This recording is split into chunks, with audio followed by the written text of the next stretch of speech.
Herbert was bad last night. Timu. Yeah. Not Team. Don't put him in that category. He always gets let off the man. hook, and he couldn't move the ball last night. I know the offensive line isn't great. It wasn't great all year, and he still found a way to make plays. Sure. There were a couple of bad drops, a couple of times he got hit, but they have some weapons there that you should be able to utilize. He chokes in the playoffs. He didn't man. have a great game. Herbert chokes in the playoffs. He does. Okay. My question is, though, is C.J. Stroud a Timu? That's my question. Well, he wasn't as a rookie, but we're going to find out tonight. We're going to find out. Valid question. I'll tell you who I was most disappointed in. This weekend? Yeah. Trevor Lawrence. Yep. Okay. You know why? He's Timu.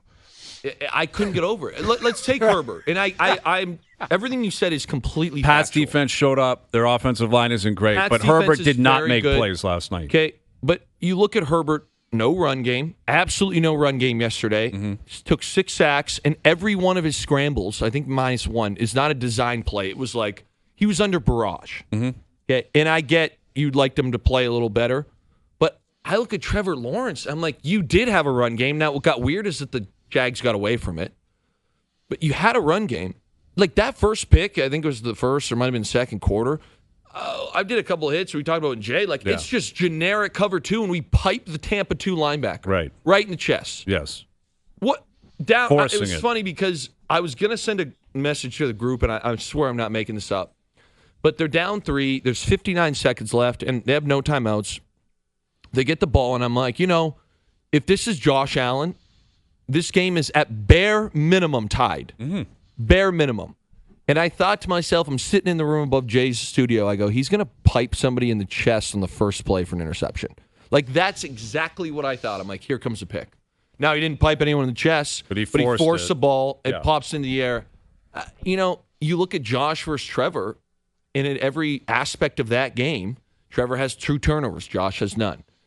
Josh uses legs numerous times to make big plays. Trevor barely uses legs. Trevor throws for 207, I think it was, and Josh was, 263? Like, in a playoff game that was back and forth, Josh Allen utterly dominated Trevor Lawrence's performance. But yet that cannot be surprising to anybody. And this is what was confusing to me leading up to the game. The amount of people, and I would say the majority of people, I believe yourself included, were saying, well, Jags have done this, Jags have done that, Lawrence has been this, Lawrence has been that. And I kept looking at it thinking, guys, it's Josh Allen and the Bills. They're not losing this game. That's fair. They're not going to go down against a team with that history and a quarterback that is built and wired the way he's wired and they're going to lose the game. Okay. Like, there was no way they were losing. I'm with you on that, but my counterpoint would be I was worried about, running the football. You're talking about the Bills running the football. The Bills got smoked by Jacksonville's defense. Like, part of why I thought Trevor Lawrence was going to have an edge here is that he would have an awesome run game because of how bad the Bills' defense is at stopping the run. And I personally believe that the Bills' pass defense, which statistically is a very good defense, part of that is because everyone's gashing them in the run game. Right, exactly. Like, they're committing to it. I thought their defense played well, though, last night. They did. Like, I thought Joey Bosa had some pressure when he needed to. I was like, man, Trevor, get this thing going here. Yeah, and it was a close game. I get that they didn't blow him out. Cam Little missed a kick. Now, that was weird. How did they give that at the end of the half? Yeah. That was like a ball never lies moment for me, where it's like the half ended, but they're like, actually, there's 1 second left, so we'll give you a field goal. Bizarre. And they roll out the record holder for long kicks, and he's changed it. Parts, I got to tell you, I thought about you, Parts, watching the L.A.-Carolina game. You know why? Because your stories about Matthew Stafford in practice about, that was a foot off, that was a foot off, that last throw he made to win the game. Insanity. It was like, that was put into an area where it's like I could just see it, like all that practice about finding like a 2-foot window to put the ball. Yes. And that was like practice makes perfect. And like that throw was so good. Insane. And those type of throws over the weekend were the defining moments. That one, the Williams throw on 4th down to Odunze, the Cooks catch by Allen in the 4th quarter. It's funny. Like, those 3 throws were the throws of the weekend, the plays of the weekend. I had Zach Galaris on the podcast today, and we talked about that throw to Cooks. And I was like, hey, from a quarterback perspective, can you talk to me about this throw in this play? And he's like, what's crazy about it, he took a massive hit. He goes, this protection, he goes, see how Josh is pointing here? He goes, Shakir should actually be sliding because it's a bad matchup protection-wise, but Shakir is supposed to pick up that free hitter that hits him right in the chest right there. You just watched. So what's crazy to me is that imagine you think you're completely protected. You're like, man, I've got this thing buttoned up. I understand the coverage. And one of your own guys is looking the wrong way, and you got to sit in that pocket and be like, okay, well, I'm going to absolutely get tattooed here and deliver this ball. But I'll say this, and again, I got to give credit to Zach Collaros on saying this, but the throw Caleb Williams made on 4th and 8, down 11 points. Special, man. He said he thinks it's one of the best throws in the playoffs ever. Like from a talent, not moment-wise. My guy. From a talent-wise. You know, remember the one? It was the Rome Odunze. Yeah, no, that was the game right there. Here we go. Here we go. This was after the false start. I think. The end zone view of this right here. Look at how does he get this ball out? Yeah, that's a phenomenal play. That's one of your big misses, Hayes. It's one of your big misses. You've hated Caleb Williams from this moment. No, I'm not. Dude, I'm not kidding. He's hated him since he stepped foot in Chicago. He didn't think he was mentally tough enough, didn't think he had it, and he's pretty damn good, I'll tell you that. Maybe it's just because you're a Packers fan, but you've hated that guy's guts. The way he played in the fourth quarter, the way he's been very resilient this year, to his credit. To his credit, and he's got talent. He went first overall. Like, everyone knew the talent. But he has been inconsistent at times. That offense has been shaky at times. Like people didn't think he had the stones for that performance against Green Bay. I didn't think so either. That was his first playoff game. Let's remember that. Crazy stat here. This blew my mind. I had to go through and I combed through all of it to make sure it was real. The Packers and the Bears have played 3 times this year. The Bears have taken an offensive snap with the lead 0 times. And have won 2 games. Yeah. They have legitimately never had a snap where they were in the lead at the time on offense. Right. Sickening. And they lost 2 of the 3 games. Well, and both, that's a crazy stat. And both of them, like, very pivotal. Like, that was for the NFC North 34 days ago or whatever at Soldier Field. Yes. And the Packers were up 16-6. Malik Willis had to come into that game. It was... who was it? Dobbs that on the squib. Onside kick, yep. Horrible. You know, that cost them the NFC North. I think Parsons got hurt either the week before or the week after. I can't remember. And it changed the whole landscape of the season. But the Packers have done that all season. They've just choked away games. They had big leads 5-6 times this year. What was weird for me was at the end of that Packers game, and they're driving the ball. And I do get why they were passing. Not all of it, but it's like the run game was putrid. They were getting dominated. Mm-hmm. But they're completing passes getting out of bounds. Well, that's what killed them. The 2 throws they made went out of bounds. And I'm like, bro, like, even as a receiver, it's like it's not hard to catch it and fall and just, limp your way into staying in bounds. Mm-hmm.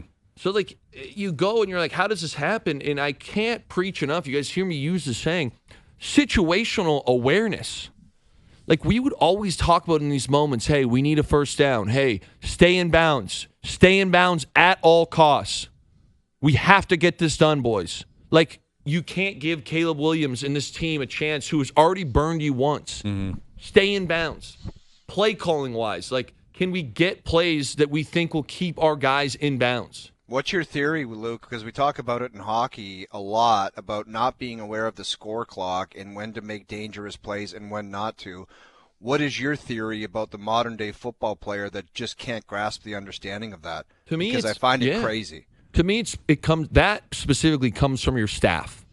Where, again, in college, we didn't talk too much about that.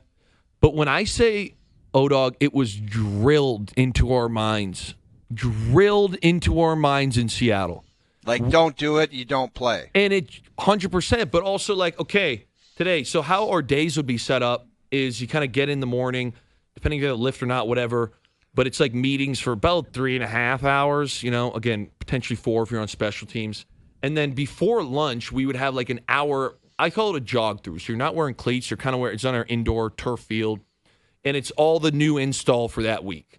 But the end of every single jog through, we did a situational football period, which again, it was not full speed. But Pete would come in, none of us knew it. And it would be like, okay, hey, it's the end of a half. we're starting on our 7-yard line. We have one timeout, and there's a minute 40 left. We're actually trying to just get out of the half without giving the ball back. Or it's, okay, we just got a turnover, and we're up 3, and we got to kill the time here. So we're doing what we call 4-minute offense. Thursday, same thing. Like, you think of this, you're doing 18 weeks of this stuff, so we have play and a kill. Okay, there's 14 seconds left. We need a first down. We don't have any timeouts left, so it's literally, here's the 3 plays we would call in the situation. We got to complete it. Once you get the first down, do not stand up. Like, okay, everyone's got to know the yard line. Get down, sprint to the line of scrimmage, get your kill in so we can get the field goal team. And we would time it like, how fast can you guys get this done? How fast can we get this done? So that we have an idea. Same sort of thing, 4-minute offense. Okay, here's our 4-minute plays. We need to stay in bounds. Okay, if there's motion, like this is how complex it can get. Wait, take the huddle, come up here, call the motion with 9 seconds. Okay, depending on what the motion is. Snap the ball with 3 or less. Were they doing that yesterday? Nope. Were they staying in bounds yesterday? Nope. So should LaFleur fall on the sword for this, in your opinion? This is what gets weird. Like, we talk about firing coaches. So I think part of firing a coach also needs to depend on who else is out there. So let's put it this way. You're a Packers guy. Are you going to be thrilled if LaFleur's gone and you guys bring in Stefanski? I would say no. No. Are you going to be thrilled if you bring in John Harbaugh? Come on. Yeah, and Harbaugh's got a similar recent history in the playoffs. Correct. And he's not a young guy. It's not their MO. They don't generally do that. Love. You think you have, and I like Love quite a bit. I thought he played well on Saturday. You think you have a guy that can eventually be in the conversation in that top 3, top 4 category. That's the hope if you're a Packers fan. So you go get an offensive coach. Who is it? So I can't believe the amount of interviews Mike McDaniel's getting.